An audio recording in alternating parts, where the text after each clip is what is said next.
Max 19 साल का college में पढ़ने वाला एक लड़का था। उसके पापा एक बहुत बड़े मॉल में एक सिक्योरिटी गार्ड थे। उनके वर्किंग आवर्स तो बहुत लंबे होते थे, मगर उन्हें उसके बदले में पैसा काफी अच्छा मिल जाया करता था। सब कुछ ठीक चल रहा था, मगर एक दिन अचानक मैक्स की मॉम की तबीयत बहुत ज्यादा खराब हो गई। मैक्स के पापा ड्यूटी पर थे, इसलिए मैक्स खुद ही अपनी मॉम को जल्दी से हॉस्पिटल ले गया। हॉस्पिटल ले जाने के बाद डॉक्टर ने मैक्स को बताया कि उसकी मॉम की एक किडनी खराब हो चुकी है और दूसरी भी बहुत कम काम कर रही है, इसलिए उसकी मॉम को हर हफ्ते डायलिसिस के लिए हॉस्पिटल लेकर आना पड़ेगा। कुछ वक्त तो मैक्स के पापा ने सब हैंडल कर लिया, मगर फिर मैक्स की फैमिली में पैसे की कमी होने लगी। मैक्स की मॉम के इलाज में ढेर सारा पैसा लग रहा था और मैक्स के कॉलेज की फीस भी काफी थी। अपने पापा को पैसा कमाने के लिए इस तरह से स्ट्रगल करते देख मैक्स ने सोचा कि उसे भी कहीं पार्ट टाइम जॉब करके कुछ पैसे कमाने चाहिए, ताकि वो अपने पापा को फाइनेंशियली सपोर्ट कर सके। मैक्स ने तभी से अपने लिए एक नाइट जॉब ढूंढनी शुरू कर दी। वो दिन में कॉलेज जाता और पढ़ाई करता और रात में नौकरी की तलाश में निकल जाता। कई जगह घूमने के बाद बड़ी मुश्किल से मैक्स की एक गेमिंग सेंटर में जॉब लग गई थी। उस गेमिंग पार्लर का नाम था Freddy's gaming and pizza zone. उसे वहां नाइट गार्ड और क्लीनर की नौकरी मिली थी।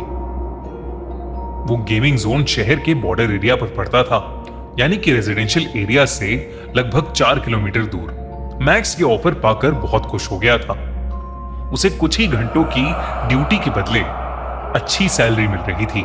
उसने वो ऑफर तुरंत एक्सेप्ट कर लिया।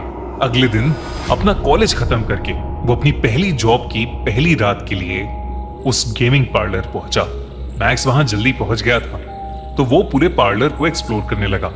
गेमिंग पार्लर के मैनेजर को एक इंपॉर्टेंट काम आ गया था, तो उसने मैक्स को कुछ इंस्ट्रक्शंस दिए और वो वहां से चला गया।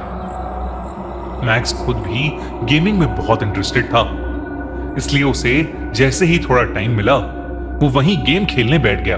मैक्स ने फ्रेडीज के गेमिंग एरिया की पावर ऑन करने की कोशिश की, मगर लाइट्स जली ही नहीं। फिर उसने सोचा कि शायद मेन स्विच ऑफ है, तो वो बेसमेंट में मास्टर स्विच ढूंढने चला गया। उस बेसमेंट में ढेर सारे पुतले पड़े हुए थे। वो सब बिल्कुल रोबोट्स जैसे लग रहे थे, बस उनका भेस किसी एनिमेटेड कैरेक्टर जैसा था, जैसे कि वो सारे पुतले बहुत बड़े आकार के रंग बिरंगे खिलौने हों। मैक्स उन्हीं के बीच पावर स्विच ढूंढने लगा। इतने में अचानक से मैक्स के पीछे खड़े पुतले का सर हिला। ऐसा लग रहा था जैसे वो पुतला मैक्स को ही देख रहा है। मैक्स को लगा कि शायद ये उसका वहम है, इसलिए वो फिर से मेन स्विच ढूंढने लगा। पर तभी मैक्स को ऐसा लगा जैसे वो पुतले धीरे धीरे उसके पास आ रहे हैं। अचानक से उसे अपने पीछे से किसी के जोर से हंसने की आवाज आई, पर वो जैसे ही पीछे मुड़ा उसने देखा कि सब कुछ बिल्कुल नॉर्मल था। कुछ ही देर में मैक्स को पावर स्विच मिल गया और उसे जलाते ही पूरे गेमिंग जोन की लाइट्स ऑन हो गई। मैक्स वापस से ऊपर चला गया और कुछ गेम्स खेलने की कोशिश करने लगा, लेकिन उस गेमिंग पार्लर की कोई भी गेम ठीक से चल ही नहीं रही थी। तभी उनमें से एक गेम का अलार्म बहुत जोर से बजने लगा। अब हम इस स्टोरी में जानेंगे अगले पार्ट में। पार्ट 2 अगर देखना चाहते तो कमेंट करें पार्ट 2।